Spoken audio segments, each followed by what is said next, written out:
Hey, what is going on? Liron here. Thank you for joining me in today's video. Now, as today is 9/11, I thought I'd do a little tribute and paint the New York City skyline with the Twin Towers, with the World Trade Center.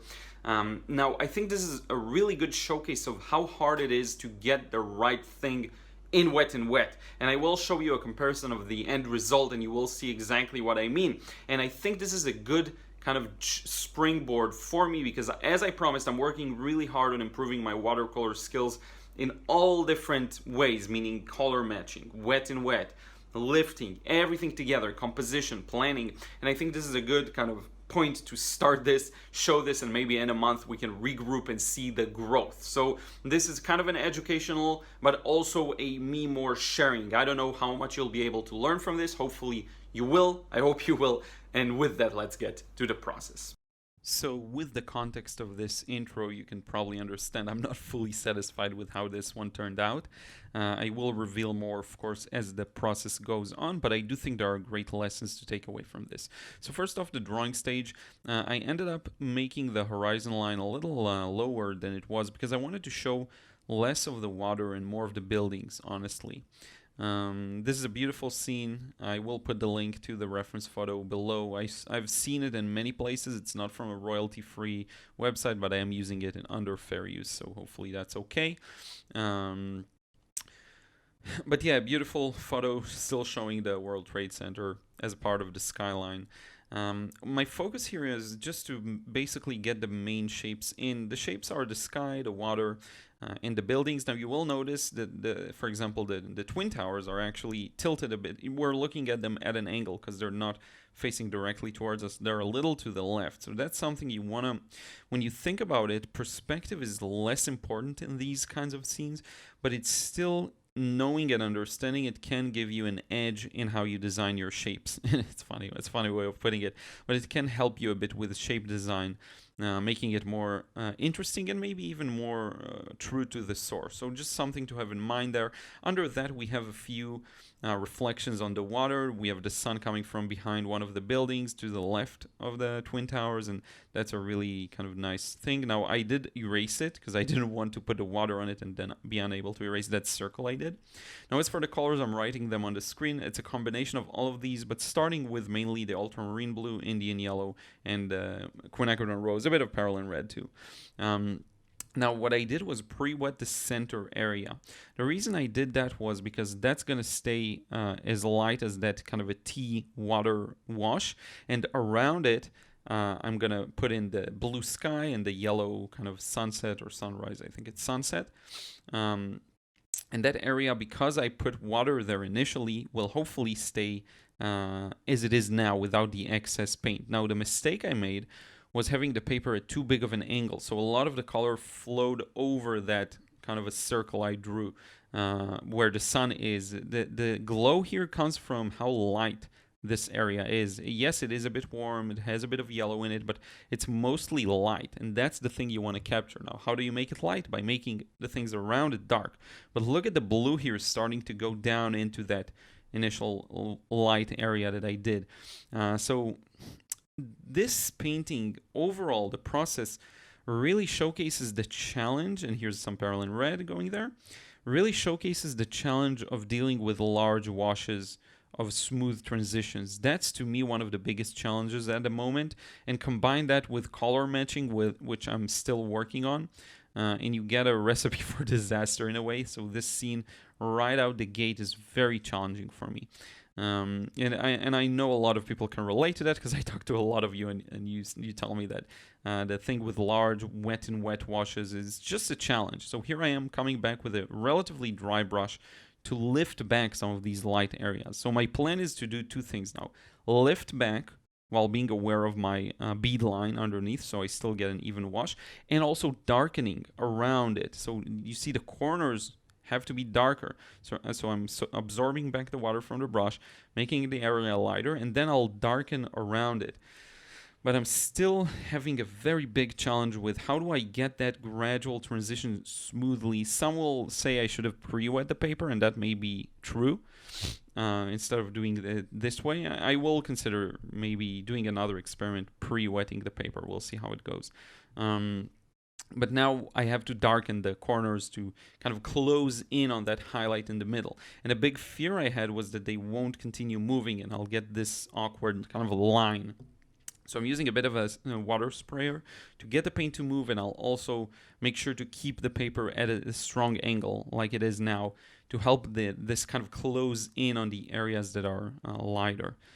But again, the overall motif here, and here's the steeper angle, the overall motif here is really the struggle with these large washes that have gradual transitions. Again, I'm going to retry this one just wet and wet because I have this anti kind of desire not to do wet and wet and do wet on dry as much as possible. But for some instances, it's just a smarter decision, I think. So we'll definitely give this a try. It allows you to exploit watercolor to its fullest potential, of course, because you get to have smoother transitions. But in any case, I hope at this stage, I hope that things will still work out. And actually, the sky worked out okay. There are some issues in other places. So I'm going to continue with the water. And what I have to have in mind is I have to work fast because I still want to put in the ripples for the waves and so on. And I have to have the top area still a little wet to do that and to get that done. Now, another recurring theme here, the bottom. The bottom is really dark. It's almost black. And that happens because of the time when the photo was taken, the angle of the water that does not reflect the sun anymore. So you get a very dark bottom section, which I struggle with not in terms of technique. I know how to paint this dark of an area. It's just perception. Even though I kept trying to improve, and here I am doing some wet and wet for these reflections, even though I tried to improve and re-improve, I still didn't get the bottom to be dark enough. It's actually quite amazing that I did you'll see later, another wash, and the bottom still didn't go dark enough. So very challenging process. Now, like, okay, the midsection isn't dark enough, so I have to revisit that in just a second, and I'm starting to put some ripples, but then I'm like, you'll see in just a second. Now, one note about the ripples, and I will put more of them. You see, I'm re-darkening the middle kind of section, but then again, I lost that smooth transition. So it really is true. I should have tackled this wet and wet right out the gate. Brought a bit of water. Now look at what happens to the paint. It goes down with the water. So I ended up creating a wash that's very light and then very quickly turns dark instead of getting that gradual transition. Should have maybe tilted the paper back. There are a lot of things you can do here, but this is key for me. I'm gonna spend the next couple of weeks really working hard on this technique, because I find that when it's just about matching the value and even matching the color in a certain given area that's just a shape, I'm good.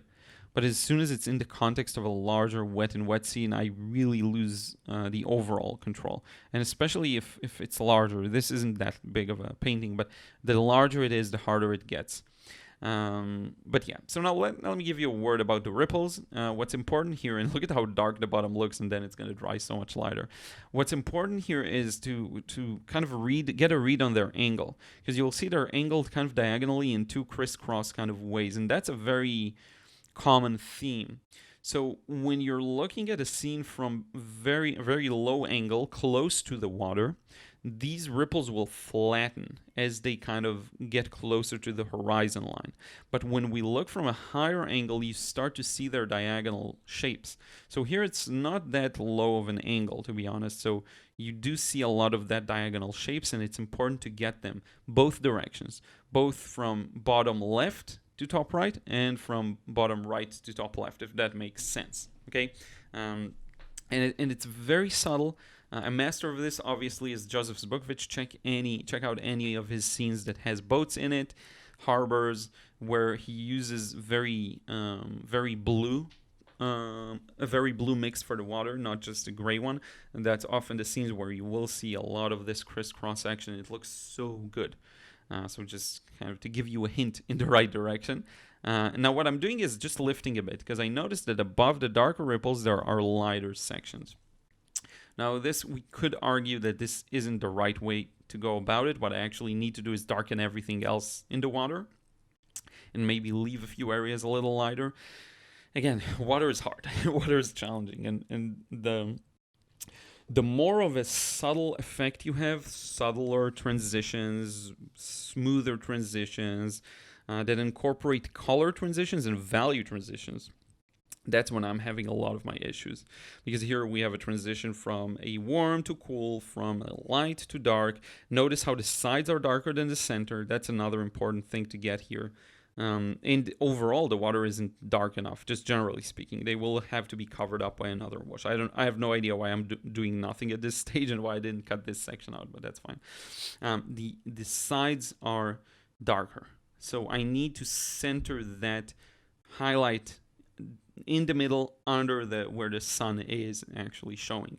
That's one of the most important parts here to get on a macro level, right? You need to make sure that the macro level of the painting works. So to me, I have more mistakes in the macro level rather than on the micro level, and you'll see. So now I'm rotating the paper, just makes it easier because it's a long strip, so why not work instead of left to right or top to bottom, just rotate it and have the top to bottom be left to right. And as I'm mentioning, this is a mix of all of my colors, so mainly the blue, the Quinacridone Rose, and the Indian Yellow to produce this gray. This is how I produce 99% of my grays. Sometimes I'll put in a little black, but that's not really to gray things out, but rather to darken them. That's at least how I approach this. So here we go, helping this line move down. Now, an unexpected challenge I had here was actually getting the water line to be straight.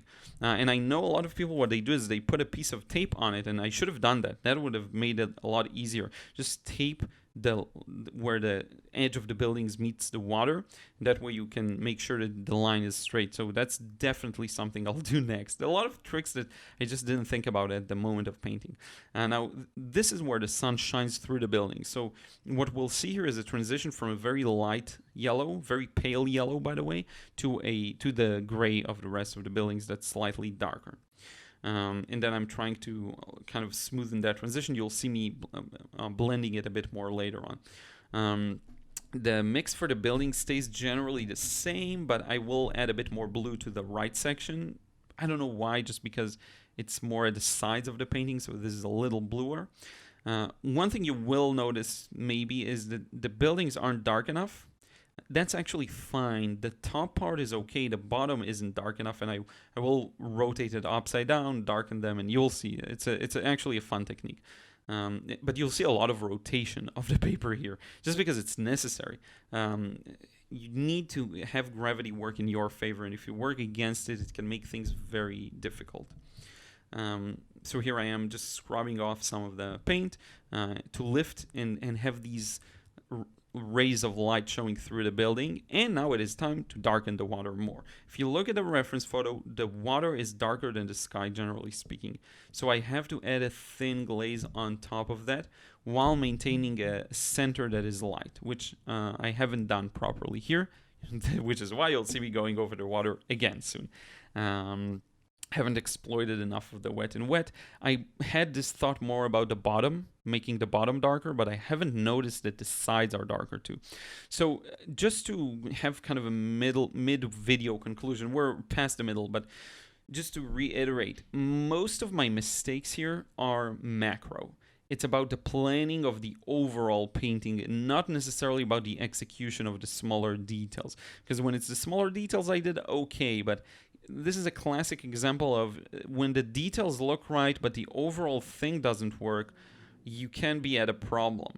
And if you reverse that, let's say that the overall structure of light and shadow is dead on, but the details aren't. So, for example, the shapes of the buildings are even wonkier than they are, or they're inaccurate. Even in this instance, it will still look better, because what matters more is the macro. What matters more is the overall structure of values and shapes, more than what the smaller shapes look like. So did I get the right ratio of values and temperature between the sky and the water, between the top of the sky and the bottom of the sky? Did I get the right color or warmth or temperature between the top and edges of the sky to the middle? Did I get the overall transition from the dark water to the side all the way to the lighter section in the middle? That's more important than even getting those ripples. What's more important than getting the shape of the ripples right, and even their angle and even their value, is the overall darkness of the bottom of the scene. You see what I mean? The macro is more important in this example. And so I did my best with the micro, but I already kind of blew up some of the macro. So I hope this isn't confusing, but this is just goes to show this is why it's really important to loosen up sometimes, because by being very rigid and tight, which is an issue a lot of people have with watercolor, what you end up doing, and I'm just trying to lighten up that side of the building, what's actually happening is you lose track of the macro and you're unable to portray it correctly. Now, don't let this signature and removal of the tape mislead you or fool you. There's a lot of work to be done, so you'll see. I'm gonna do a lot more. I just thought I'm done, and then I'm like, no, I'm not. So I flipped it upside down. Remember, I told you bottoms of the buildings should be darker, and the way I tackle this is to first put in the dark layer, and then come back with a bit of more watery layer, and eventually coming back with more water and helping it move all the way to the bottom, and smoothing that transition from dark to light. The reason I did that was sometimes it's just easier to move from dark to light in these washes, rather than to start light and then slowly build up the darkness. I also wanted to just try it out. I didn't know exactly if it's going to be easier, but I have seen it recently in someone else's painting process. Don't remember which one, and I thought to myself, I'll do it this way. I think it was Alvaro Castanet. He started dark in a specific painting process I saw. And it's not something I do often, so I thought I'd try it out. And again, I'm flipping the paper. What I'm also doing sometimes is flipping the reference photo so that I can have a better ability to orient myself. Okay, now comes the let's truly darken the water. Not the bottom, which I should have darkened more and I messed up, but the sides especially. So to make the middle sing and shine and be glowy, I really have to darken the sides. That's how it goes. That's just how it goes. Plus, the water wasn't dark enough, to be honest with you. It needed to be darker. So here I am darkening from the edges. That's my main kind of direction I'm concerned with. I think I should develop a better control of wet and wet on a macro level. So to really understand what area am I going to pre-wet and what extent around the area that I plan on, and then how gradually am I going to darken. So will I go slightly darker, then a little darker, then even more darker, and so on? Or do I pour in some very dark paint? I have to develop that kind of control, which I currently am lacking in. And that should have been done correctly on the first wash. That's the key. The first wash should have done that. This, honestly, is a painting process that should take about 20 minutes max. To me, it took about 35, and I cut out some of the mixing and so on. So the video is shorter, but it took me it took me more. It took me about 45 minutes. Should have been a 25-minute process, just because a lot of it is dictated by that initial wet and wet wash. And then all you have left is the buildings and maybe some of the bottom of the water, some ripples. So in its essence, it's a quick process. These processes with a lot of smoother transitions are quicker in theory, but they're harder for me to execute. So yeah, so hopefully this at least brings out some more focus over the water in the center. Now I'm lifting a bit of this area just to make it a little lighter. We're really close to finishing this process actually, just fixing a bit of the right side. Now I will show you the end result in just a second. So much to improve, but let me show you the black and white side by side. So you see it's close, definitely not perfect though, definitely a lot to fix there, but hopefully you get something out of my struggle and out of me sharing some processes that didn't work out as well, without being ashamed of them, because that's just how it is. Some of your processes are just gonna be like that, and if you just show the best work, that's fine, that's your right, but I want to show you the full journey, and I want to make that content for you. So I hope you enjoyed this one, and now let's wrap it up. Hey, so thank you so much once again for watching. I really do appreciate it. Some time periods I go through what is a very strong growth period, and then I have a lot of insights to share. Sometimes I have to go inwards and learn a lot, but I do still want to share because I need content for the channel, and also because it's just what I do. I really enjoy it. So I keep sharing in these time periods, and hopefully that can add up to a larger growth trajectory over the next couple of years, a decade, and seeing this improvement will hopefully inspire a lot of other people. With that said, 9/11, I remember this day personally. Even as a kid, I was 11 years old, It's crazy. It's crazy. And for anyone who's been in New York, I know it's a completely different experience. But anyway, I wanted to do a quick tribute for it and not just do another video, regular video. So I hope you enjoyed this one. If you have, don't forget to leave a like. Let me know in a comment down below. Even share your 9/11 memory if you have anything like that. And yeah, thank you so much for watching. We'll see you again in the next vid.